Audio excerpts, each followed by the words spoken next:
Welcome to Speaking of Purpose. I'm Sona Khosla. Cancel culture. It's a loaded term.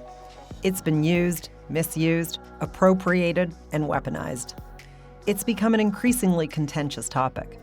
So if the mere mention of the term gets your back up, I don't blame you. I'm feeling a little uncomfortable myself right now. But the reality is, we all run the risk of being canceled. And it's likely less a matter of if than a matter of when. Even though they say public speaking is the one thing most people fear, I would argue that for those of us who speak publicly, getting canceled is a bigger fear. So today, we're going to talk about cancel culture, specifically as it relates to companies and brands.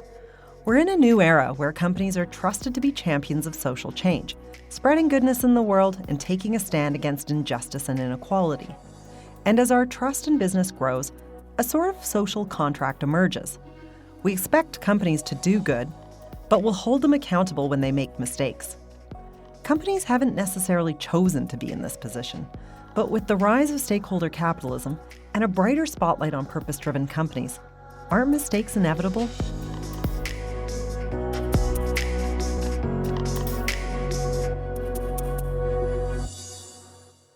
So, what happens when a company gets canceled for a public misstep? What can you expect? Who's responsible?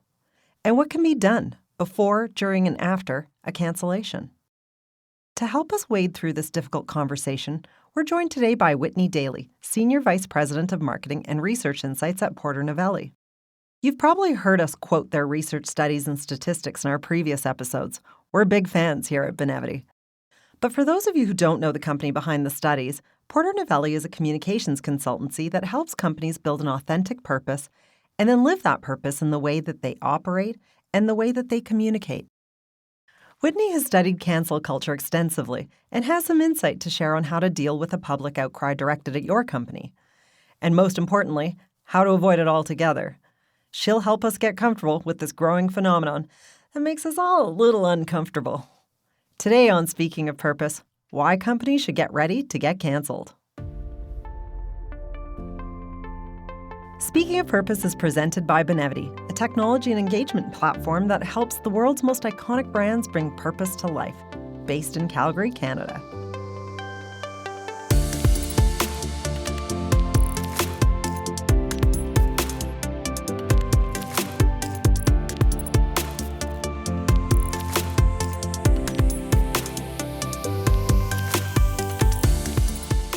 Whitney Dailey has spent years studying how brands can build authentic cultures around a lived purpose.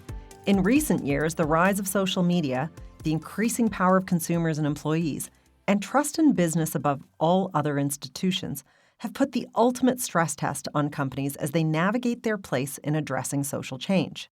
In their recent research study, The Business of Cancel Culture, Porter Novelli dives into this growing phenomenon. But what exactly is cancel culture? And how does it differ from the more known phenomena of boycotting? Whitney explains the difference. With cancel culture, we're really talking about the social media, the online conversation, the chatter around an entity that's really being driven by consumers or activist groups or even employees. This term has been co-opted, used different ways in recent months. But for this conversation and the purpose of our research was really to explore this tool that we really saw individuals using to express disappointment, dismay, even anger, and directly towards a company. I was digging in on this concept and I found this article in the New York Times from 2018. And the New York Times called this a cultural boycott. And I think that is pretty powerful. And again, there are many applications of this term cancel culture, I think, today. But for this research, we really zeroed in on what is corporate cancel culture, or what we're looking at as this concept of growing stakeholder accountability. A cancel culture situation is different from a boycott. And this was something that got me really curious. I was like, oh, we have this great social data. Let's overlay this on the stock performance of these companies. And then we'll be able to show that it will have a financial consequence for brands as well. And I have to say, when we did this, the data that I got back was actually a disappointment because we really couldn't directly identify or attribute, a stock price dip as a result of an online conversation. There might have been declines, but they were kind of mere blips on the radars for especially these big companies. But as a result of these cancellations, a lot of the companies that we looked at did take swift action to remedy the situation. So I think that's really the crux of the difference between a cancellation and a boycott. A boycott seeks to hurt a company's bottom line, while a cancellation seeks to impact a company's reputation, and both of which I would argue have major ramifications for a company still. Whether it's going after a company's bottom line or their reputation, a public backlash of any kind can ultimately affect both.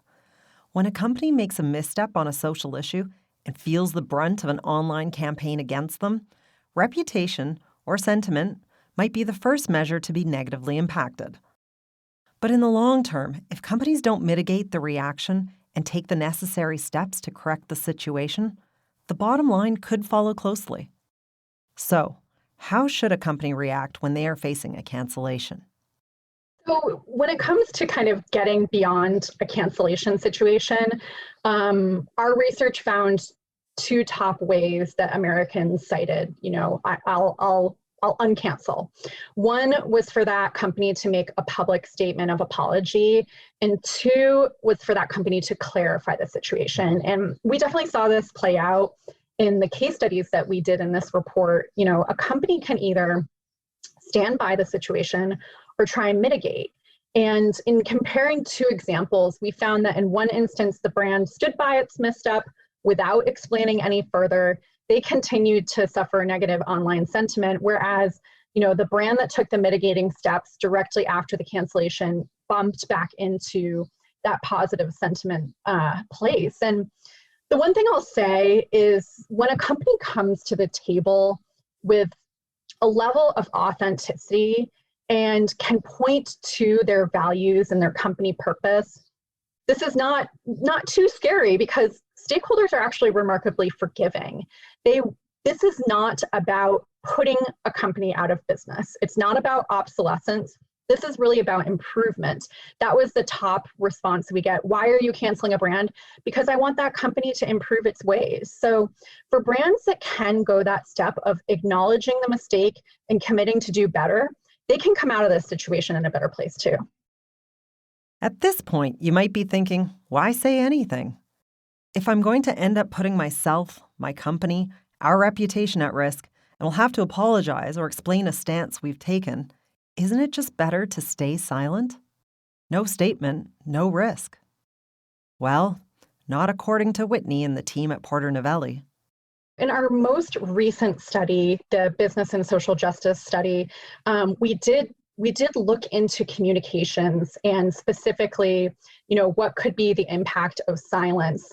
And what we found is that 6 in 10, so 59% of individuals say, it's just no longer acceptable for companies to be silent on social justice issues.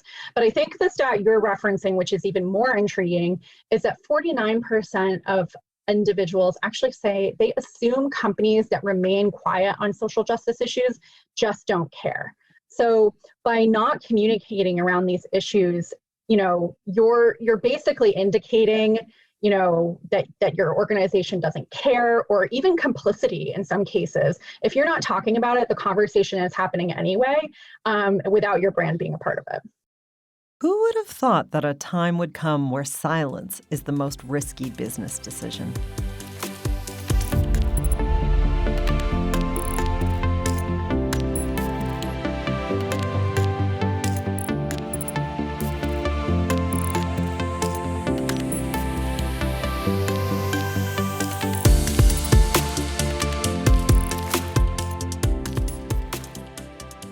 We often think of cancel culture in the context of being a contentious moment between companies and consumers, social media influencers, even other companies. But internal relationships are important too. Employees are just as, if not more, attuned to the way a company approaches taking a stand on societal issues. They can add enormous credibility to a cancellation, or alternatively, can come to the defense of a company that they feel is being misunderstood or misrepresented. Basecamp is a recent example of a brand that dealt with a wave of online anger when they announced that their employees would no longer be able to discuss political or social issues at work. When they didn't appropriately explain or mitigate the situation, employees lent credibility to the outrage by rejecting the new policies and resigning en masse. This is what it looks like to go beyond cancellation into boycotting. Employees have the option to self-select into the type of organization that they want to work for, and also self-select out. So in the case, a recent example of this, with Basecamp, that actually resulted in a third of its employees deciding that they would like to self-select out of that organization. So moves like this, I think, will continue to happen, and we'll see companies that say this is not the type of space that we're creating for our employees. But we also know that this is really contrary to what all of our employee research is telling us. Employees are just no longer willing to check their values at the door, and they expect their companies to engage in these issues. And in fact, we just earlier this month released a new study on business and social justice, and we found in that 43% of current employees say that they are reconsidering their current job because their company is not doing enough to address social justice issues. So these decisions that some organizations are making are going to have real impacts on the types of talent that I think that they'll have access to in the future. Not taking a stance is, in fact, taking a stance. And that puts companies in a difficult position. CEOs who don't believe that addressing social issues is part of their job are quickly learning that it is. As Whitney said, 6 in 10 individuals now feel that it is unacceptable for a company to stay silent. The good news is, this isn't just an obligation with no benefit. In fact, when a company has authentic values and a proven commitment to purpose, taking a stand on social issues is seen as positive. It's a natural extension of who and what the company has always been.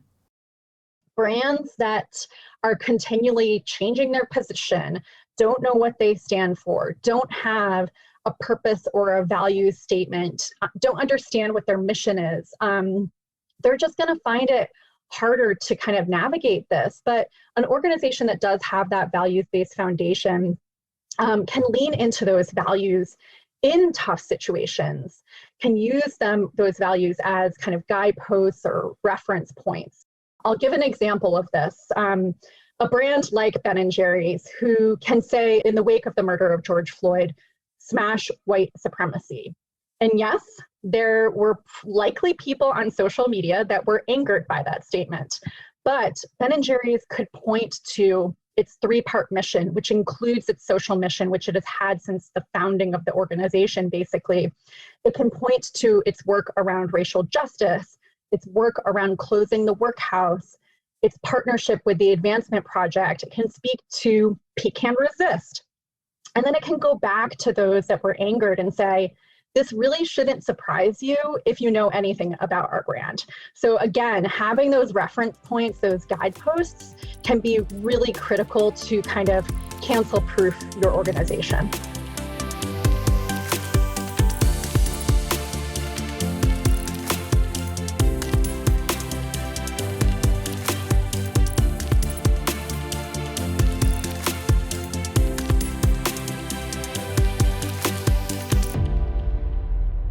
In business, every day is election day. Stakeholders are watching companies closer than ever, but with that level of scrutiny comes great opportunity. The opportunity to have a voice in social change, to build an authentic corporate purpose, supported by a consistent public expression of your values, and to back up those statements with tangible action that your employees and consumers can engage and believe in. This is often referred to as the say-do gap. What is the distance between what you say and what you do? We all make mistakes, but if we're authentic in our purpose and true in our actions, we can close that gap, feel more comfortable accepting feedback, and continue to learn and grow as a result.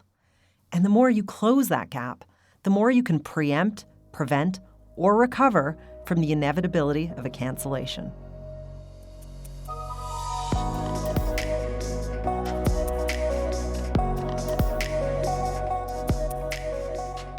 Thank you for joining us on Speaking of Purpose. Today's episode was created by the passionate team here at Benevity. Special thanks to Whitney Dailey and our friends at Porter Novelli. Go to porternovelli.com to read more about how your company can create values-based communications. To listen to past episodes and get new episodes as soon as they're released, subscribe or follow Speaking of Purpose wherever you get your podcasts. If you liked today's episode, consider sharing it with a colleague or a friend. And come say hi to us on social media. Tell us what you thought about today's episode. You can also learn more about us at benevity.com. Thanks for listening.